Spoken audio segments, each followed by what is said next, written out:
Mes chers collègues, Madame la défenseure des droits, nous vous accueillons aujourd'hui, Madame Claire Hédon, défenseur des droits, et je tiens à vous remercier d'avoir répondu si rapidement à notre invitation.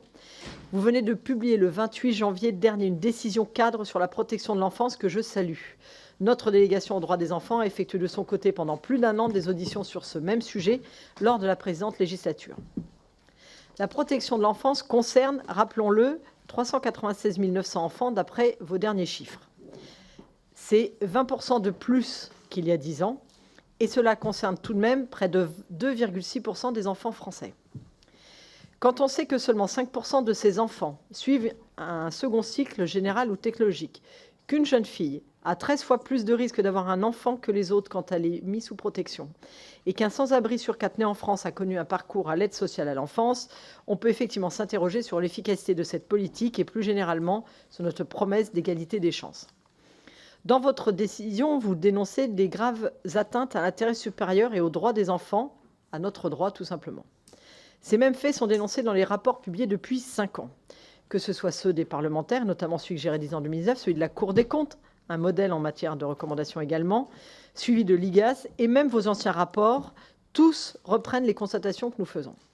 Il s'agit de la violence faite en institution, de la place de l'avocat de l'administrateur ad hoc dans les procédures judiciaires, du manque de place d'accueil des enfants et donc des non-exécutions des mesures, de l'absence de contrôle des structures, de rupture dans les parcours des enfants. Les constats sont nombreux et accablants. Aussi, ma première question sera de savoir comment votre décision cadre et les décisions que vous avez rendues pour les départements pour lesquels vous aviez été saisi ou pour lesquels vous vous étiez auto-saisi vont être suivies. J'aimerais ensuite vous interroger sur des points plus précis. Nous savons tous que la réussite d'un parcours est souvent due à l'accompagnement d'un professionnel qui crée un lien particulier avec l'enfant, mais nous constatons que ces métiers n'attirent plus. J'aimerais donc vous entendre sur ce sujet et les recommandations que vous en faites.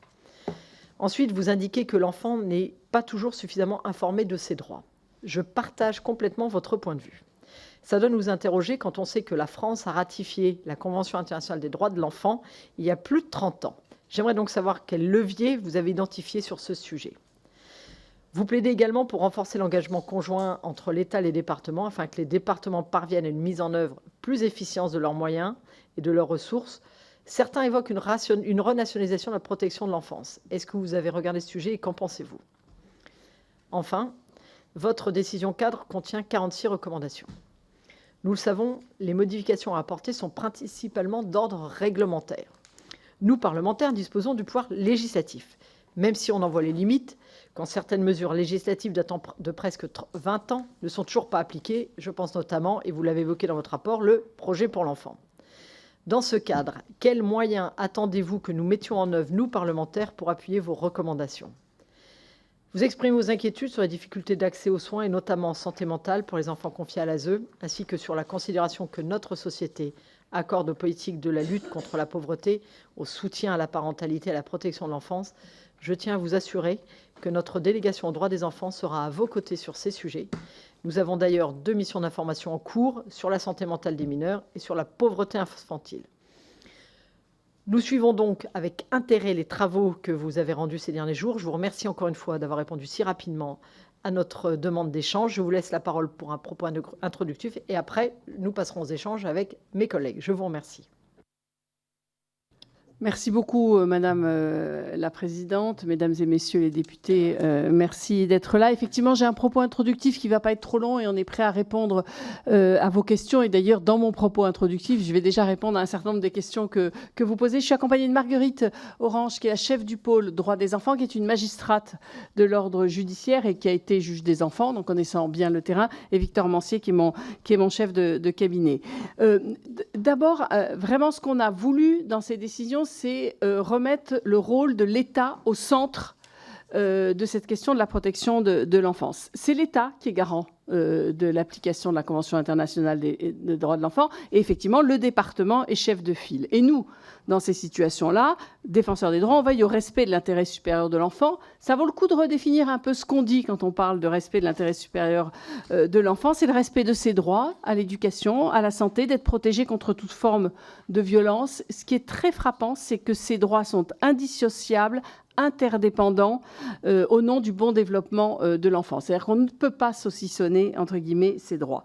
D'abord, vous dire de ce sur quoi on a été saisi. Donc, de lourdes difficultés que rencontre, et ça vous êtes bien au courant, le dispositif de protection de l'enfance. On a été saisi par des travailleurs sociaux, et puis on a été alerté pour la première fois dans l'histoire de l'institution par des magistrats qui, dans la loi organique, ne peuvent pas nous saisir, donc nous ont alertés. C'est dans ce cadre-là, vous l'avez cité, qu'on s'est auto-saisi sur un certain nombre de départements, en fait, de magistrats qui nous ont alertés sur le fait que leurs décisions de justice n'étaient pas appliquées.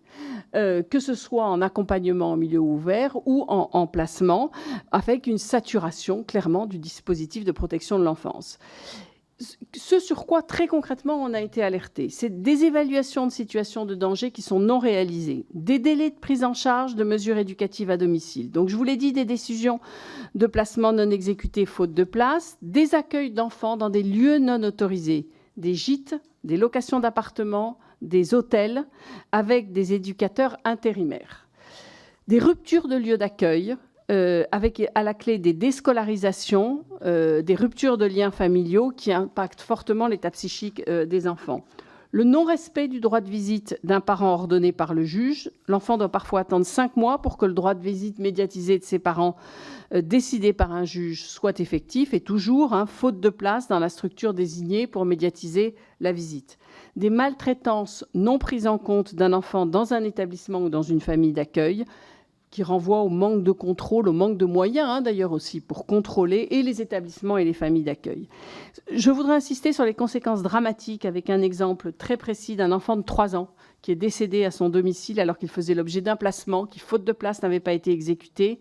L'enfant est resté au domicile de la mère, il a reproduit un acte qu'il avait déjà fait, en l'occurrence était monté sur le toit via un vasisdas, et cette fois-ci, personne n'a pu empêcher qu'il tombe, et il est décédé. Et pourtant, il y avait une ordonnance de placement immédiat à cause de danger immédiat. Vous avez rappelé les chiffres d'enfants en protection de l'enfance, de l'augmentation aussi. Pour vous dire, chez nous, le droit des enfants, c'est à peu près 3000 réclamations et 18% concernent la protection de l'enfance. Mais vous le voyez bien, une saisine sur un département, ça concerne plusieurs milliers d'enfants et pas simplement un enfant.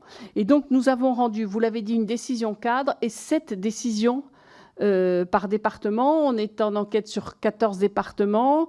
Il y en a 7 décisions qui sont sorties là. Il y en aura 3 supplémentaires et 4 sur lesquels nous n'irons pas plus loin parce que ce n'est pas forcément nécessaire. On continue, pour tout vous dire, à être alertés, saisis par entre autres des travailleurs sociaux. Nous ne pourrons pas aller en enquête dans les 100 départements et donc on va régulièrement renvoyer plutôt notre décision cadre qui rappelle les fondements de ce que nous défendons. L'institution du défenseur des droits, je vous l'ai déjà dit, c'est un très bon observatoire de la société. Alors c'est sûr que je vois ce qui ne va pas. Mais là-dessus, on est un bon observatoire utile et nous faisons des propositions. Notre approche est vraiment une approche par les droits. Et en fait, ce qu'on observe, et vous l'avez un peu dit par rapport à la loi, en fait, on observe un écart entre les droits annoncés et leur effectivité. Et c'est une des choses que je vais vous dire. On ne pense pas qu'il y ait de changement flagrant à faire dans la loi. Comment on a procédé ? Je pense que c'est important de vous dire pour ces décisions. D'abord, toujours dans le respect du contradictoire, c'est-à-dire qu'on a demandé des pièces. Les équipes se sont déplacées dans 4 territoires à la rencontre des professionnels, des directions centrales, des travailleurs sociaux, des cadres de proximité. Nous avons rédigé ce qu'on appelle, nous, une note soumise au contradictoire dans lequel, en fait, on dit au département ce qu'on pourrait constater. Ils ont 3-4 mois pour nous répondre. Je ne sais plus quel délai on a. 4 mois. On a, comme c'était des notes assez épaisses, on a laissé du temps pour nous répondre. Et après, nous avons des décisions, une décision cadre, parce qu'on a voulu rappeler. Il y a beaucoup de points communs en fait dans ce qu'on a observé dans les départements. Je voudrais insister sur le fait que ces décisions ne remettent pas en cause l'investissement de l'ensemble des professionnels, ni le fait que les départements et les ARS cherchent à améliorer la situation. D'ailleurs, nous avons vu une amélioration entre le moment où on s'est saisi, la note soumise au contradictoire et la décision finale. Ce que nous voulons, et je vous le redis, c'est mettre en avant la responsabilité de l'État, et tout en redisant que cela seulement une action coordonnée entre les différents acteurs qui permettra de s'en sortir. Après, pourquoi une aggravation de la situation? Enfin voilà, une augmentation. Alors, plusieurs raisons. Sans aucun doute, un meilleur dépistage. Des situations qui se sont aggravées aussi. Alors, avec le Covid, la pauvreté, les femmes isolées, l'usage des écrans, des services publics de plus en plus en difficulté, que ce soit l'école, la santé dans les délais de prise en charge. Et les délais de prise en charge en santé mentale, ça rejoindra l'audition de lundi sur les questions de santé mentale. Les difficultés d'accès au logement, qui fragilise de plus en plus les familles, le retard dans l'évaluation du danger et les mesures d'accompagnement. En fait, nous, on est très inquiets du retard dans les prises en charge d'AEMO parce qu'en fait, la situation s'aggrave et c'est comme ça qu'on arrive au placement. Donc finalement, l'AEMO fait partie de la prévention pour nous. C'est aussi une conséquence du manque de moyens, manque d'assistants familiaux, manque de foyers. Je vous le signale, certains nourrissons, faute de place d'accueil, restent hospitalisés pendant plusieurs semaines, voire plusieurs mois, dans des services de pédiatrie et dans lesquels les assistantes familiales ont pour mission d'aller les bercer régulièrement, mais c'est quand même totalement délétère pour l'enfant d'être confronté à ce genre de situation. Donc je réinsiste sur l'importance de la prévention, c'est vraiment une des premières pistes. Et donc la politique de logement là-dessus joue un rôle absolument fondamental. Le soutien à la parentalité est un autre point qui nous paraît essentiel. Je vous rappelle l'article 18 de la CID qui dit bien que si élever un enfant est de la responsabilité première de ses parents, l'État doit accorder l'aide appropriée aux parents dans l'exercice de la responsabilité qui leur incombe d'élever leur enfant. Garantir le droit de l'enfant d'avoir des parents qui sont aidés en cas de besoin, et ce point-là est absolument essentiel. La prévention spécialisée aussi est importante, c'est-à-dire les éducateurs de rue, une des missions des départements de protection de l'enfance, qui voient d'ailleurs une baisse de leur budget en 2025. L'intervention précoce en cas de difficulté, accompagnement éducatif à domicile, technicien de l'intervention sociale et familiale, accueil aussi dans l'environnement de l'enfant. En fait, ce qu'on aperçoit, c'est que la loi Taquet, par exemple, elle n'est pas suffisamment appliquée. Je voudrais mettre l'accent sur 2 points, santé, handicap et la question école. Je voulais redire en introduction les difficultés d'accès aux soins en santé mentale pour les enfants confiés à l'ASE est vraiment inquiétante. Des délais importants de prise en charge, des délais d'hospitalisation. Vous aviez vu le rapport de la Cour des comptes, ces enfants en protection de l'enfance qui représentent 2% des mineurs en France constituent jusqu'à la moitié des enfants hospitalisés en psychiatrie et dont certains, et on l'avait déjà alerté là-dessus, hospitalisés en secteur adulte. Avec des événements graves. La question des moyens donnés à la PMI est absolument centrale. Et alors, on met aussi en avant, dans notre décision cadre, quelques expérimentations intéressantes, Petit Pas, Grand Pas, Ariane, qui est vraiment dans le soutien à la parentalité, mieux accompagner les mamans vulnérables. Donc, il y a des exemples intéressant aussi. Garantir un parcours de soins adapté. Et là-dessus, il y a une expérimentation Pégase sur un suivi de santé jusqu'à 5 ans et de l'enfant aussi protégé sur la suite. Une autre chose dont on avait déjà parlé, je crois, ici, on ne sait pas combien d'enfants en situation de handicap sont pris en charge en protection de l'enfance. Il y a certains départements qui sont capables de le faire, mais pas tous. Cette donnée, elle est absolument essentielle si on veut qu'ils soient bien pris en charge. L'objectif d'une plus grande inclusion des enfants en situation de handicap, évidemment, doit être salué, mais de nombreux enfants souffrent d'une absence de prise en charge, faute de dispositifs inclusifs en nombre suffisant ou de dispositifs réellement adaptés à leurs besoins. Donc, on ne sait pas combien d'enfants sont en situation de handicap en protection de l'enfance, mais je vous dirais le chiffre plus général sur la scolarité. Nous ne savons pas combien d'enfants ne bénéficient pas d'une scolarité, d'une éducation. Et le chiffre de 460 000, 480 000 enfants en situation de handicap scolarisés, on ne sait pas combien d'heures. Certains, c'est 1 heure par semaine, simplement. Et donc, il faudrait le détail. L'école. de multiples ruptures dans les lieux d'accueil des enfants qui conduisent à des déscolarisations multiples, du coup des conditions scolaires aussi inadaptées. On a eu des exemples d'enfants changés de lieu d'accueil qui étaient accompagnés par une AESH ou dans une classe Ulysse et qui ne pouvaient plus, en ayant changé de lieu d'accueil, en bénéficier. Réinsister sur l'importance de la médecine scolaire, infirmières, médecins, assistantes sociales. Et c'est là qu'on s'aperçoit que ce n'est pas que de la responsabilité des départements, ce que je viens de vous dire, et en santé et en éducation. Une des questions que vous me posiez, l'importance de la parole de l'enfant. Le rôle du juge là-dessus, des enfants qui informent sur le droit à l'avocat pour l'enfant discernant, qui peut lui-même, s'il estime que c'est dans l'intérêt supérieur de l'enfant, désigner un administrateur ad hoc ou un avocat pour l'enfant. L'État s'est engagé aussi à déployer les unités d'accueil pédiatrique enfants en danger avec un objectif d'une structure par juridiction d'ici à 2025. C'est d'ailleurs assez difficile de trouver une liste nationale à jour. Et des groupes de parole aussi avec les parents et des groupes de parole qui soient des familles accompagnées, qui soient un vrai lieu de parole libre. Vous l'avez aussi évoqué, c'est toute la question de l'après. Et je trouve qu'un autre point important, c'est de permettre aux enfants d'avoir des projets ambitieux, reconnaître un droit aux études supérieures et un accompagnement. L'orientation scolaire, les jeunes confiés en protection de l'enfance sont davantage orientés vers des cycles d'enseignement courts et professionnalisants que la population générale. Vous l'avez dit, les chiffres de 2019, un quart des sans-domicile fixe nés en France avaient été pris en charge par la protection de l'enfance. Et ça renvoie sur toute la question de pas de sortie sèche à 18 ans. Là-dessus, l'obligation d'entretien 1 an avant la majorité du mineur confié, voilà, et dans les textes, n'est pas effectuée. L'élaboration aussi du projet d'accès à l'autonomie, annexe obligatoire du PPE, du projet pour l'enfant, même chose, le projet pour l'enfant, il n'est vraiment pas toujours réalisé. Et nous, on se trouve assez souvent qu'il est très, très succinct. Voilà, il n'y a pas ce qu'il faut. On a une inquiétude dans ce qu'on a observé dans notre enquête, c'est sur le contrat d'engagement jeune qui est utilisé à la place du contrat jeune majeur, qui n'est pas du tout la même chose. Parce que le contrat jeune majeur est un accompagnement vers les études.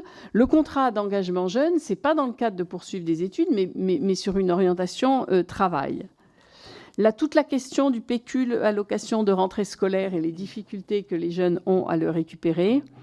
Et puis, je voulais vous alerter, je ne sais pas si vous l'aviez observé, la simple présence de faibles revenus, notamment par exemple pour les apprentis, conduit certains départements à estimer qu'une poursuite de prise en charge ne se justifie plus à partir du moment où il y a des revenus. Et ça nous paraît, cette interprétation restrictive méconnaît l'esprit de la loi. C'est en contradiction avec la nature même de l'accompagnement du jeune majeur qui repose sur une approche globale des besoins du jeune et conduit évidemment à précariser un public vulnérable. La participation financière est possible par la loi pour toute personne prise en charge par l'ASE, mais dans le respect d'un plafond limité. Et il y a tout l'accompagnement à côté qui est absolument nécessaire. Ce que nous avons aussi observé, c'est évidemment l'épuisement des travailleurs sociaux, et ça, vous le savez que trop bien, une perte de sens, une crise du travail social. Dans certaines équipes, près de la moitié des agents habituels ne sont pas présents. Et parfois, nous l'avons observé, ce sont les personnels de services entiers qui se retrouvent en arrêt maladie. Ce n'est pas à nous de nous prononcer sur un ratio cible de mesures par travailleur social, mais il y a vraiment quelque chose à réfléchir par département, suivant les enfants. Et je pense que l'absence de référentiel national ne facilite pas les choses. Évidemment, décharger au maximum les travailleurs sociaux de tâches administratives, la coordination des différents acteurs, ça vous l'avez aussi déjà observé, le travail en silo, et le manque de familles d'accueil. La question du contrôle des lieux d'accueil, que ce soit les familles ou les foyers, est absolument capitale. Enfin, là-dessus, ça rejoint d'ailleurs ce qu'on a pu dire sur les EHPAD. En fait, on voit bien que les deux bouts de la chaîne, on pourrait faire un rapprochement entre les deux. C'est quand même la vulnérabilité qui crée la possibilité d'atteinte aux droits, et notre société s'en sortirait grandie de mieux protéger les vulnérables. Mieux traiter les informations préoccupantes. Et là-dessus, c'est renforcer les moyens donnés à la PJJ, La question de la pauvreté, je vous l'ai évoquée dans les questions d'augmentation du nombre d'enfants en protection de l'enfance, et on voit bien là que je vous redis que le logement joue un rôle essentiel.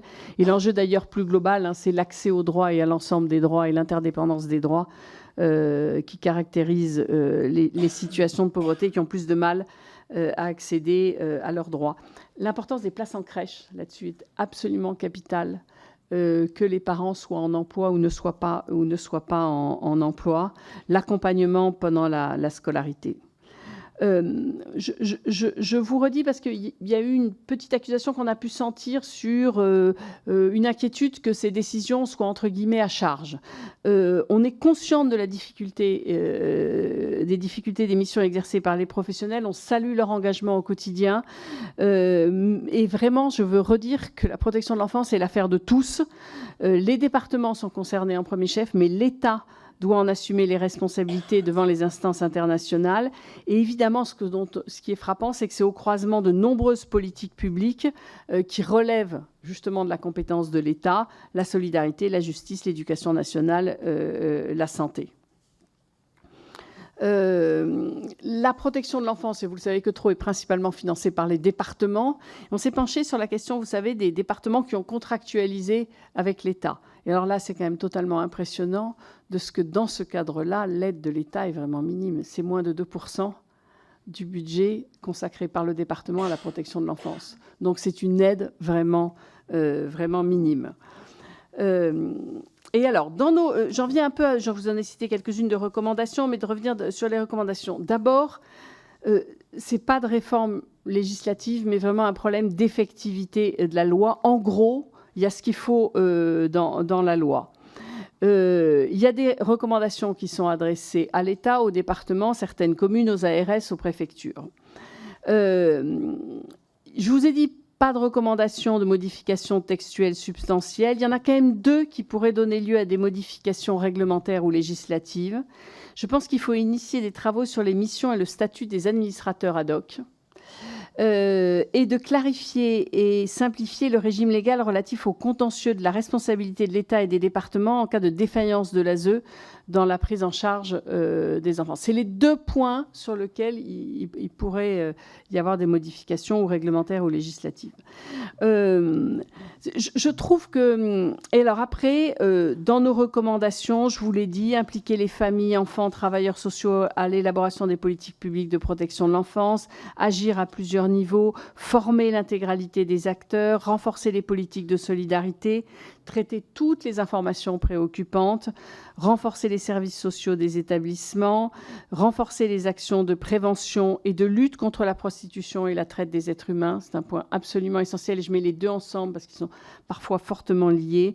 Je vous l'ai dit, mieux contrôler les lieux d'accueil, coordination des différents acteurs, poursuivre aussi l'extension des lieux d'accueil familial ou institutionnel, les diversifier. Voilà l'essentiel de nos recommandations. Vous m'avez posé la question de la renationalisation. Nous ne sommes pas du tout convaincus de ça. Nous ne pensons pas du tout que ça va résoudre les problèmes. Nous pensons que la décentralisation est une bonne chose. Par contre, il faut que l'État joue son rôle. Et c'est ça vraiment qu'on veut faire passer comme message. C'est pas parce que c'est décentralisé que l'État n'a pas un rôle à jouer. Et le suivi, vous m'avez posé aussi une question sur le suivi. Alors là, on leur donne 4 mois pour répondre, parce que quand même, enfin, vous avez vu la taille des décisions, hein, c'est au minimum 60 pages. Donc on leur donne 4 mois pour nous répondre, que ce soit État, conseils départementaux, ARS, préfecture. Et après, évidemment, on fait un suivi de nos recommandations. La question se pose si on n'est pas du tout suivi. Vous savez qu'on n'a pas de pouvoir de contrainte, de fort pouvoir d'enquête. La question du rapport spécial pourra se poser. Vous savez que le rapport spécial, c'est publication au journal officiel avec le nom de l'organisme mis en cause. Pour l'instant, nos 7 décisions sur les départements sont anonymisées. Voilà. Elles ont par contre été envoyées à la commission d'enquête, c'est normal, avec les noms, pour le coup. Très bien. Merci, Madame la défenseure des droits.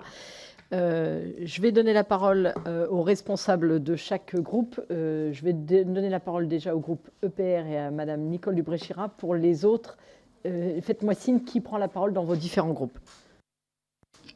Merci Madame la Présidente, merci Madame la Défenseure des droits, Madame, Monsieur. Il y a quelques jours, l'autorité dont vous êtes à la tête a rendu une décision cadre, et cette décision territoriale au sujet de la protection de l'enfance, secteur qui traverse d'importantes difficultés que vous venez de rappeler dans votre propos introductif. Le nombre d'enfants bénéficiant d'une mesure de protection, près de 400 000 aujourd'hui, ne cesse d'augmenter. Les différents constats que vous soulevez ne peuvent que nous interpeller collectivement, en particulier pour ce qui concerne la non-exécution des mesures judiciaires de placement. Dans mon département, c'est de l'ordre de 400. Il me semble important de commencer par rappeler qu'un traitement efficace de la politique de l'enfance nécessite une certaine stabilité des interlocuteurs gouvernementaux en charge du sujet. Or, la succession de ministres chargés de l'enfance ces dernières années ne facilite pas la tâche des parlementaires mobilisés sur le sujet que nous sommes. Si la première partie de votre décision cadre souligne un point important, celui du renforcement de la collaboration entre l'État et les départements, qui assument en grande partie la charge financière de la protection de l'enfance, il est important de rappeler que l'amélioration de la protection de l'enfance ne peut s'envisager que sous l'angle des structures d'aide sociale à l'enfance. L'école, la justice, les structures médico-sociales doivent être des leviers essentiels dont il faut renforcer les moyens, en particulier sur le plan humain. Et votre décision le rappelle à de multiples reprises dans les 46 recommandations. Sur le sujet de la santé mentale des enfants placés à l'ASE ou accompagnés à domicile en protection de l'enfance, je constate que vos recommandations sont similaires à celles que j'ai émises avec ma collègue Sandrine Rousseau dans le rapport sur les urgences psychiatriques que nous venons de remettre.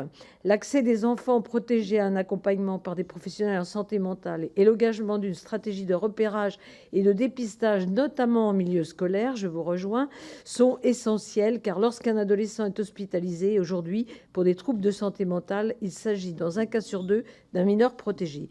Dans un contexte budgétaire contraint, alors que la demande de ce secteur ne fait que croître, mais que la présence des professionnels, elle, décroît, quelles actions prioritaires proposeriez-vous?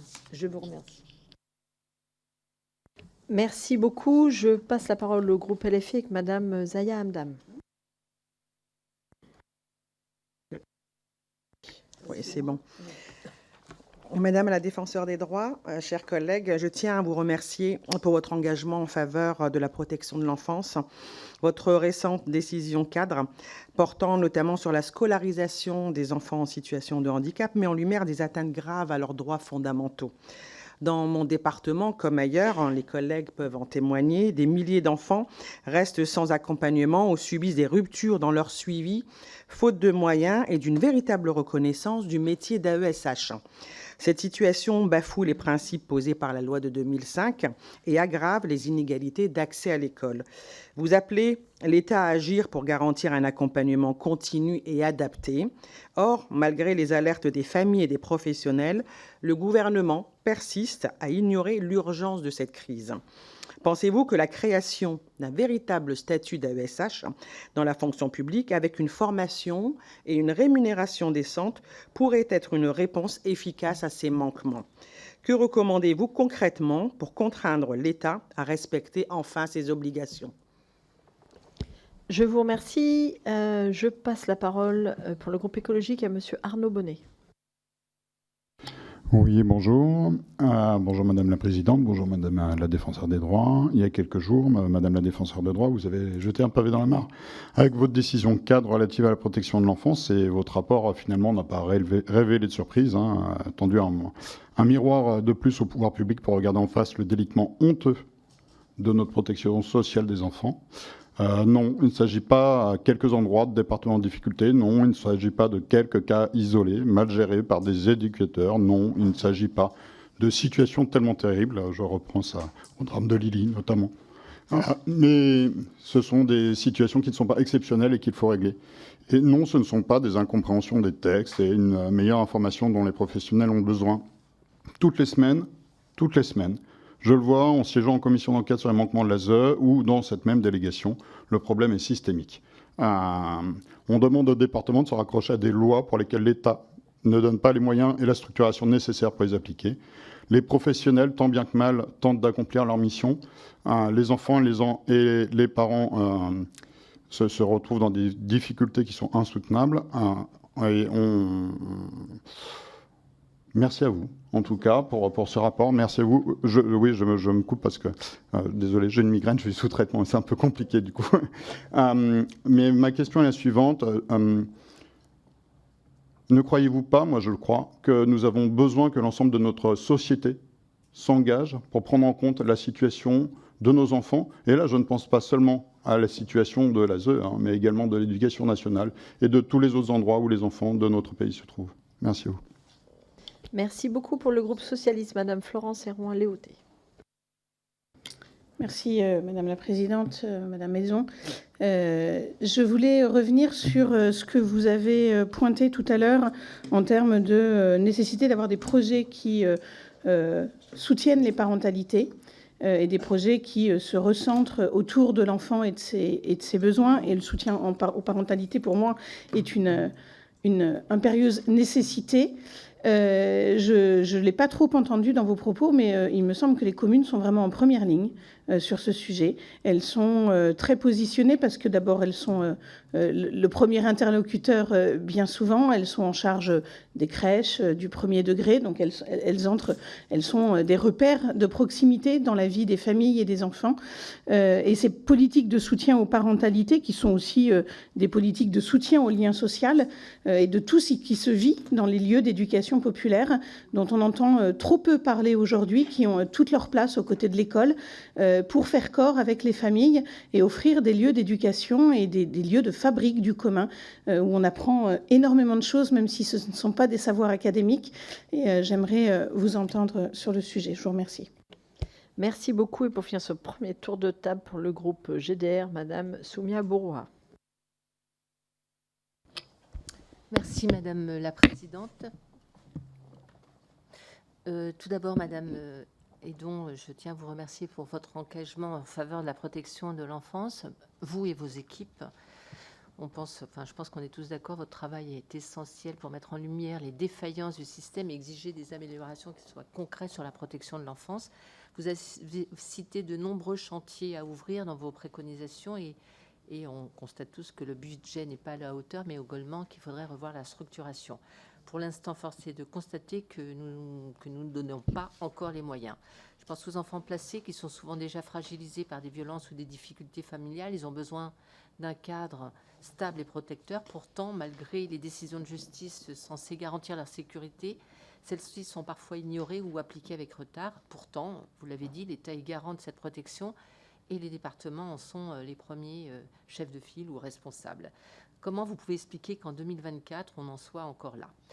Ces dysfonctionnements sont inacceptables. Moi, je voulais mettre le point sur deux points qui sont particulièrement préoccupants. C'est sur l'hébergement qui est inadapté. On a encore trop d'enfants qui sont placés à l'hôtel ou dans des structures sans encadrement suffisant, ce qui aggrave leur vulnérabilité. Est-ce qu'il faut légiférer pour interdire ces placements, sauf qu'à urgence strictement encadrée? Je pense que oui. Quels moyens doivent être alloués au département pour créer ces structures adaptées? Sur les non-exécutions des décisions de justice, lorsqu'un placement ou un droit de visite est ordonné, il doit être respecté. Pourquoi ces décisions ne sont-elles toujours pas appliquées? Faut-il renforcer les sanctions contre les services défaillants ou instaurer un contrôle systématique? Voilà, il y a énormément de choses à revoir et à repenser. Moi, je voulais aussi parler de l'ASE et la sortie de l'ASE. À 18 ans, de nombreux jeunes se retrouvent livrés à eux-mêmes, sans accompagnement. Pourquoi ne pas rendre obligatoire un suivi jusqu'à 21 ans, avec un accès garanti au logement, à la santé, à l'emploi, un revenu minimum d'insertion? Enfin, il y a encore beaucoup de choses. Et puis, on travaille beaucoup dans cette délégation sur la prostitution des mineurs et la maltraitance. Voilà, j'aimerais avoir votre avis. Comment renforcer cette prévention, la formation des professionnels? Est-ce qu'il faut aussi imposer des inspections indépendantes dans les structures d'accueil, dans les foyers? Enfin voilà, avoir votre point de vue sur tous ces sujets, mais il y en a tellement. Merci beaucoup. Merci. Alors, je vais essayer de répondre à toutes vos questions de façon pour certaines quand même assez globale. D'abord, pour vous dire, et je le vois bien dans vos questions, en fait, ce qui ressort, c'est quelle société voulons-nous pour nos enfants? Enfin, le fond de la question est celui-là, et effectivement, en face, c'est la question des moyens, et entre autres des moyens financiers. Mais qu'est-ce nos moyens financiers en face du droit des enfants Donc, on est bien là dans une confrontation. Et qu'est-ce qu'on veut mettre en premier et quelles sont nos priorités? Ça dit quelque chose de notre société. Je vous redis, ça dit quelque chose de la façon dont on traite la vulnérabilité. Et on serait tous, en fait, franchement, beaucoup plus rassurés si on savait que le jour où on peut être vulnérable, nos droits ne sont pas attaqués. Parce que ça peut quand même, dans ces cas-là, aussi arriver à tout le monde. J'aime bien votre question sur quelles sont nos recommandations prioritaires, parce que j'aurais envie de vous répondre toutes. Mais oui, mais parce qu'en fait, si vous voulez, on est vraiment en face de quelque chose qui est bien, qui montre bien l'interdépendance des droits. C'est une de mes préoccupations majeures. On a une forte tendance à scinder les droits, que ce soit les droits des personnes en général et les droits des enfants. Et ce qu'on voit bien là, c'est l'interaction entre l'ensemble des droits. Vous voyez bien les liens entre éducation, santé, le droit à être protégé, la question du droit au logement, je redis, elle est centrale. Je défie quiconque d'élever des enfants sans carence éducative si vous êtes dans un logement à 4 dans une chambre de bonne ou à 4 dans une chambre d'hôtel. Les hébergements en hôtel sont interdits, c'est quand même ce que dit la loi, mais pas appliqué. Mais nous, ce qu'on a vu, c'est gîtes, et puis on a vu des locations d'appartements ponctuels pour ça, via des sites connus, dont je ne vous cite pas les noms, mais que vous avez forcément en tête. Donc ça va jusque-là. Et il y a une de vos questions qui était comment on en est encore là en 2024-2025, mais comment on en est dans une situation qui s'aggrave, en fait, parce que la situation, non seulement elle ne s'améliore pas, et elle s'aggrave. Bon, quand même, pour revenir aux recommandations, vraiment, je pense qu'elles sont toutes importantes, mais la question de la formation, la question de l'implication des travailleurs sociaux dans les instances, les projets, qu'ils soient consultés, concernés, la question du sens pour les travailleurs sociaux, elle est essentielle. Il n'y a pas que la question du salaire, il y a la question des conditions de travail, les retours d'expérience. On est aussi étonné qu'à certains endroits, ils existent, à d'autres, ils n'existent pas. Or, tous ces travailleurs sont confrontés à des situations difficiles. On peut le dire aussi pour notre pôle droit des enfants, et sur lequel, justement, on fait des retours d'expérience parce qu'on a conscience de la difficulté des sujets qu'on traite, et ça doit être la même chose, et des retours d'expérience quand il y a eu des événements dramatiques. Qu'est-ce qui s'est passé? Pourquoi ils n'ont pas réussi à traiter à temps? Sur la question des AESH, oui, il faut un réel statut. Et puis, au-delà de ça, il faut que ce soit un plein temps. Parce que c'est pas parce qu'elles ne sont en présence, entre guillemets, auprès de l'enfant que 24 heures, qu'en fait, elles n'en font pas 35. Parce que la réalité, c'est qu'il faut des moments d'échange avec les enseignants. Et c'est pas simplement d'être le moment auprès de l'enfant. Et puis après, on avait fait, vous savez, un rapport sur la question de la scolarisation des enfants en situation de handicap. On a beaucoup dit aussi que l'AESH n'est pas l'alpha et l'oméga de l'inclusion scolaire. La question de la formation des enseignants, de la taille des classes, et oui, parce qu'en fait, c'est aussi lié à la taille et au nombre d'enfants pour pouvoir suivre et accompagner les enfants. Ça me permet de vous alerter sur quelque chose qui nous inquiète sur les enfants en situation de handicap et la question du harcèlement scolaire. Ils sont évidemment plus victimes de harcèlement, mais ils sont parfois aussi accusés de harcèlement et du coup suspendus ou renvoyés du système scolaire, parce qu'ils sont eux-mêmes mis en difficulté, qu'ils ne répondent pas forcément comme il faut, mais enfin, je veux dire, voilà. Et je voulais vous alerter là-dessus, parce que c'est aussi le risque, est toujours pareil, s'il n'y a pas suffisamment d'adultes dans la cour de récréation, s'il n'y a pas suffisamment d'enseignants pour surveiller ce qui se passe. Mais je vous redis, l'inclusion scolaire, c'est pas que les AESH, et c'est important. Le soutien à la parentalité et le rôle des communes. Dans une de nos recommandations, d'ailleurs, sur la prévention spécialisée, on a parlé du rôle des départements préfets, et effectivement, en lien avec les communes, la question des crèches, c'est les communes, même si on n'a pas de recommandation directement pour les communes. Le soutien à l'éducation populaire, et des moyens de l'éducation populaire pour ça. Je vous rappelle juste que je suis issue dans mon parcours de l'éducation populaire. Donc, c'est vraiment quelque chose d'important. Moi, je suis inquiète des diminutions des éducateurs de rue, des missions locales, des budgétaires, des associations et des petites associations de quartier. Les associations de quartier jouent un rôle absolument essentiel dans ce soutien. Et donc, évidemment, je partage votre inquiétude. Nous rencontrons de nombreuses associations qui sont en difficulté, mais parce que les collectivités locales sont en difficulté, ont des problèmes budgétaires, taillent dans les budgets et taillent dans ces budgets-là qui pourtant sont essentiels. Sortie de l'ASE, oui, enfin, je vous l'ai dit dans nos recommandations, la question du projet pour l'enfant, du projet sur la sortie, des études supérieures, de l'accompagnement sont absolument essentielles. Et la question de la prostitution, c'est pour ça aussi qu'on est absolument contre l'hébergement en hôtel, parce que à la sortie de l'hôtel, vous avez des réseaux de prostitution et de délinquance où des jeunes hommes sont contraints à commettre des actes délictueux et sont dans des réseaux de traite des êtres humains. C'est vraiment le terme, que ce soit prostitution ou sur les jeunes hommes poussés à commettre des délits, ce sont des réseaux de traite des êtres humains. Et donc c'est aussi pour ça qu'il est absolument indispensable qu'il y ait des éducateurs. Est-ce que, Marguerite, tu as envie de rajouter des choses ou pas, que je n'ai pas dites? Non, je pense que...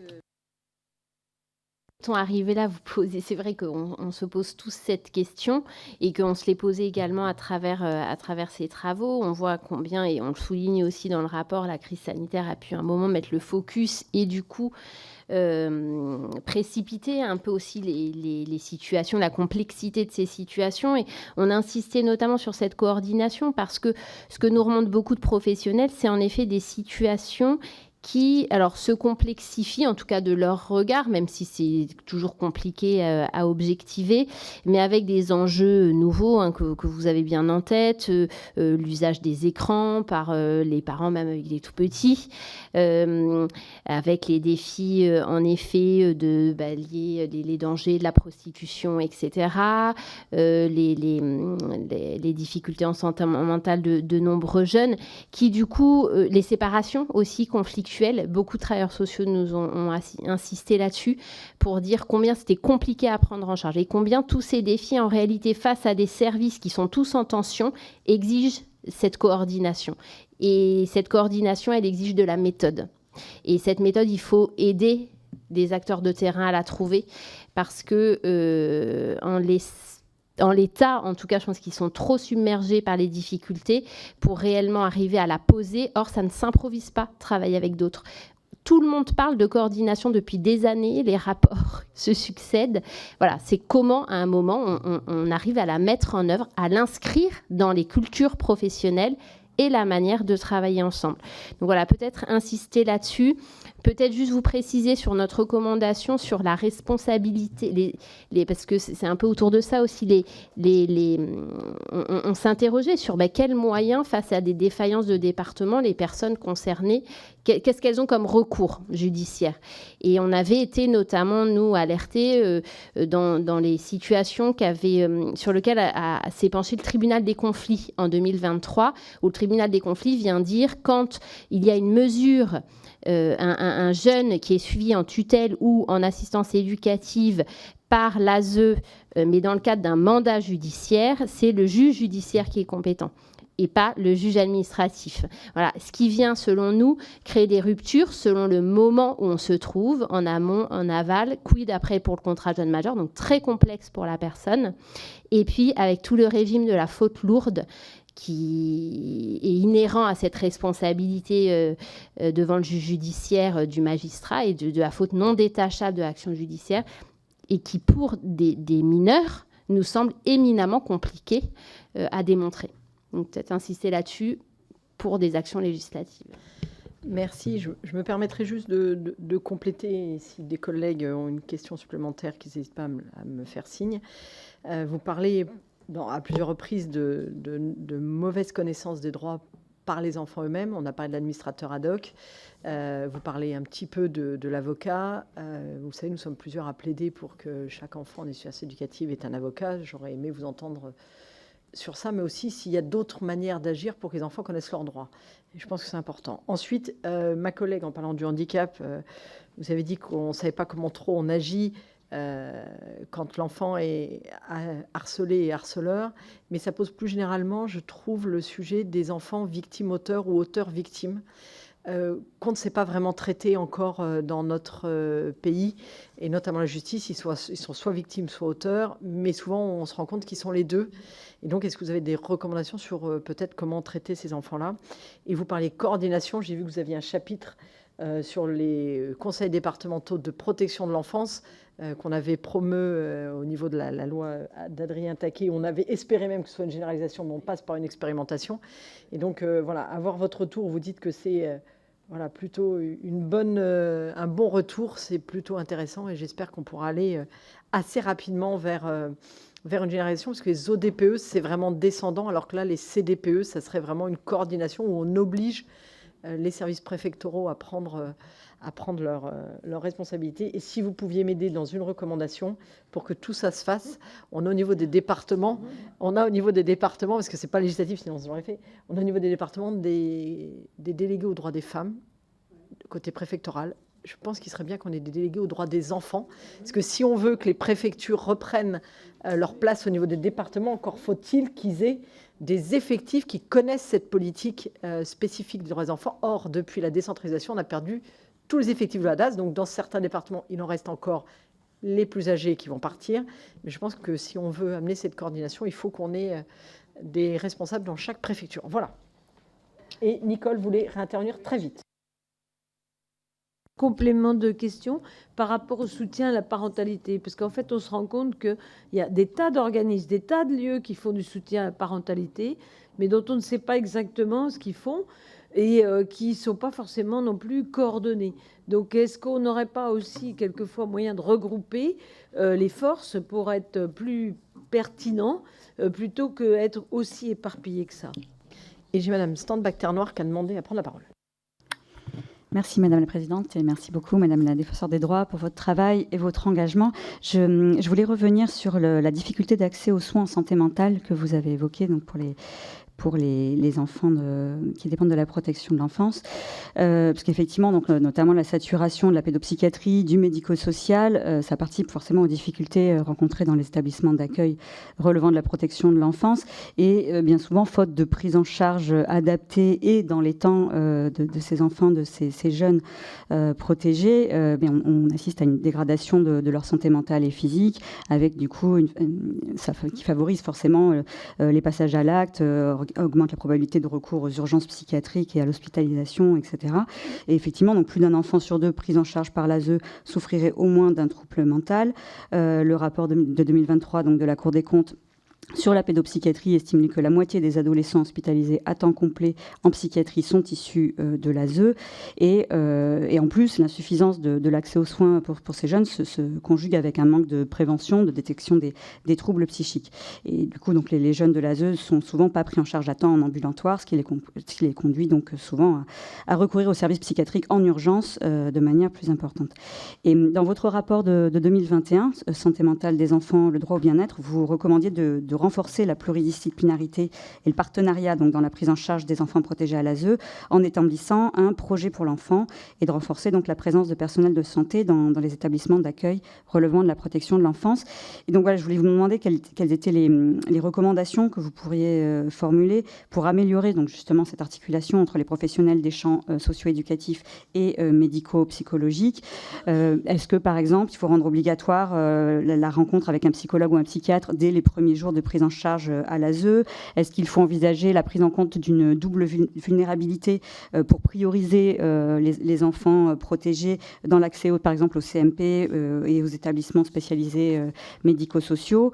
Et d'une manière générale, est-ce que la protection de l'enfance ne souffre pas particulièrement de l'effondrement général de nos services publics, dont du coup les enfants en situation de vulnérabilité sont les premières victimes? Est-ce qu'en gros, est-ce qu'il est possible d'améliorer la prise en charge sanitaire des jeunes confiés à l'ASE sans, par exemple, renforcer drastiquement l'offre de soins pédopsychiatriques? Merci beaucoup. Merci beaucoup, Madame la Défenseure des droits. Je vais reprendre là l'ensemble des questions. Vraiment réinsister sur la spécificité de notre travail, parce que c'est vrai qu'il y avait des choses qui ont déjà été dites. Il n'y a jamais eu d'enquête menée à ce point-là et d'enquête juridique, vraiment basée sur le droit. Il y a eu des enquêtes, IGAS, Cour des comptes. Nous, on s'est vraiment basé sur quelle était l'application du droit. Et là, on a une vraie spécificité et on apporte quelque chose et quelque chose de nouveau. Sur la question de l'éducation au droit, nous, on est convaincus que l'ensemble des enfants doivent être formés et éduqués sur quels sont leurs droits. Et le lieu où tous les enfants passent, c'est quand même l'école. Et donc, c'est quand même un des bons endroits. On a, vous savez, des jeunes ambassadeurs des droits de l'enfant et la lutte contre les discriminations qui vont dans les écoles, collèges, lycées parler des droits de l'enfant et de la lutte contre les discriminations. C'est un moment essentiel où on a d'ailleurs très souvent de quelques paroles inquiétantes. C'est un moment de libération de la parole. Et donc, je crois que informer les enfants sur leurs droits, c'est absolument essentiel. En protection de l'enfance, le juge des enfants a vraiment un rôle d'informer l'enfant sur ses droits, les moments où il peut avoir justement un avocat, les moments où il y a besoin d'un administrateur ad hoc. Nous sommes absolument convaincus que la question des administrateurs ad hoc, et c'est pour ça que je vous dis que ça faisait partie de nos recommandations sur lesquelles il faut réfléchir. Est-ce que c'est un avocat systématiquement? Ce n'est pas forcément justement l'alpha et l'oméga, pareil, mais vraiment réinsister sur le rôle du juge des enfants, qui n'a pas qu'un rôle de juge, mais aussi d'information de l'enfant sur ses droits. Après, vous dire juste, on a eu notre champ de nos champs de compétences, qui sont à la fois sur la déontologie des forces de sécurité, enfants, discrimination, nous permettent d'aborder certains sujets en droit des enfants qui n'auraient jamais été abordés autrement. Et je voudrais vous citer un exemple d'une enfant de 12 ans accueillie en commissariat, en l'occurrence auteur de harcèlement. Et ce qui nous a intéressé, c'est la façon dont justement on l'a informée sur ses droits. Et donc on lui demande, 12 ans, hein, est-ce que tu as un avocat? Non. Est-ce que tu veux un avocat commis d'office? Non. Mais à qu'un moment lui est expliqué ce qu'est un avocat commis d'office. Et nous, en plus, en l'occurrence auteur, ce n'est pas possible d'entendre un enfant dans ces cas-là sans un avocat. Donc voilà évidemment, c'est toujours pareil. Je vois quand ça ne va pas. Si ça a été fait correctement, ça n'arrive pas jusqu'à nous. Mais ça dit quelque chose de l'information sur ses droits. Ça veut quand même dire expliquer ce que c'est. Parce que je pense que même à des adultes, on peut expliquer ce qu'est un avocat commis d'office. Sur les CDPE, c'est vrai qu'effectivement, on a, comme vous, des bons retours. On trouve que c'est bien.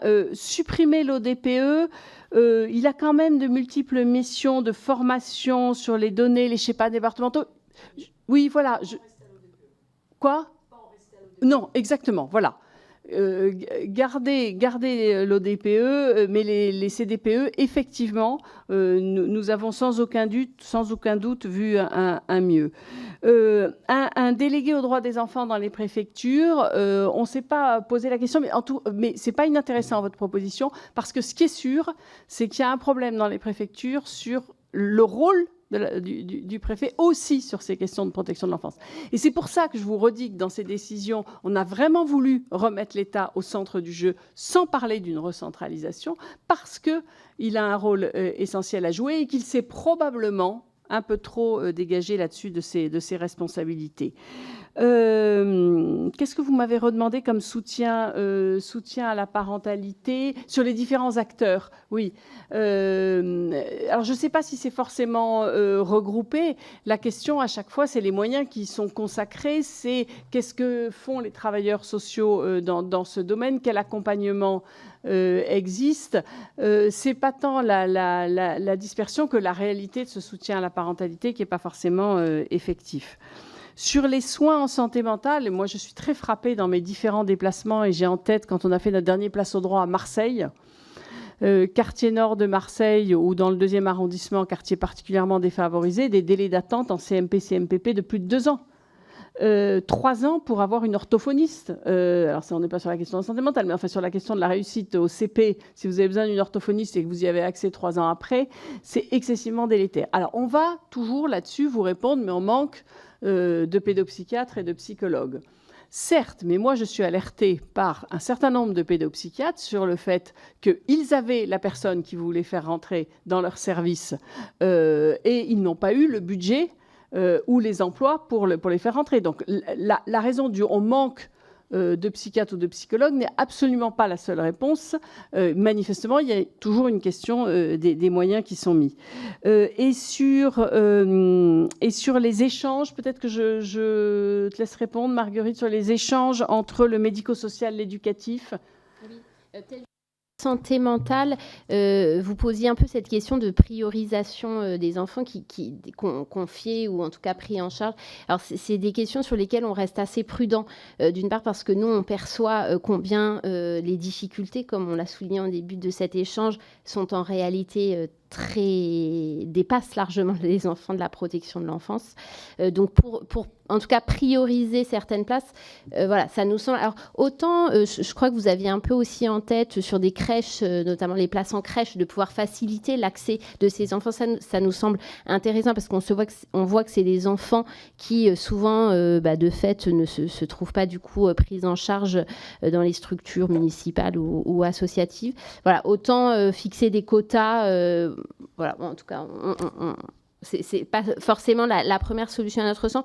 Sur les échanges, alors il y a sur ces questions de santé mentale, normalement il y a un référent, il y a un médecin référent protection de l'enfance qui peut aussi faciliter les liens. Nous, on est là aussi on pousse beaucoup la collaboration et la coordination des différents services. Tout ce qui est aussi pour dépasser la santé mentale, mais tous les programmes France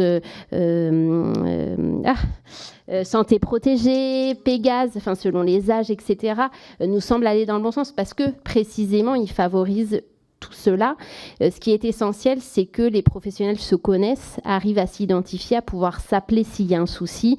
Souvent, on voit quand même se développer de plus en plus d'équipes mobiles qui peuvent intervenir dans la prise en charge au quotidien. Et puis et c'est un peu ce que disait la défenseure dans le rapport de 2021, c'est la santé mentale, c'est l'affaire là aussi de tous et tout le monde doit être concerné. C'est pas que les psychologues et les psychiatres. C'est comment aussi ce bien-être des enfants participe d'une manière de prendre en charge. Merci beaucoup. Merci, chers collègues, de votre présence. Merci, Madame la Défenseure des droits, avec vos équipes, d'être venus si rapidement après votre décision rendue publique la semaine dernière. En tout cas, vous nous trouverez à vos côtés pour faire avancer ces sujets. Et pour moi, ce n'est pas un énième rapport, mais je pense qu'à force, si tout le monde a les mêmes conclusions, on finira bien par faire bouger tout ça. En tout cas, c'est dans cet espoir-là que nous travaillons chaque jour. Merci à vous, merci pour les travaux sur tous ces sujets, sans oublier ceux d'avant, puisqu'il y avait déjà eu notamment les violences dans les institutions, etc. Donc on voit bien que le sujet de l'enfance est important. Merci beaucoup. Merci beaucoup à vous et comptez sur nous pour faire le suivi de nos recommandations. On ne lâche pas le morceau, si on dit autrement.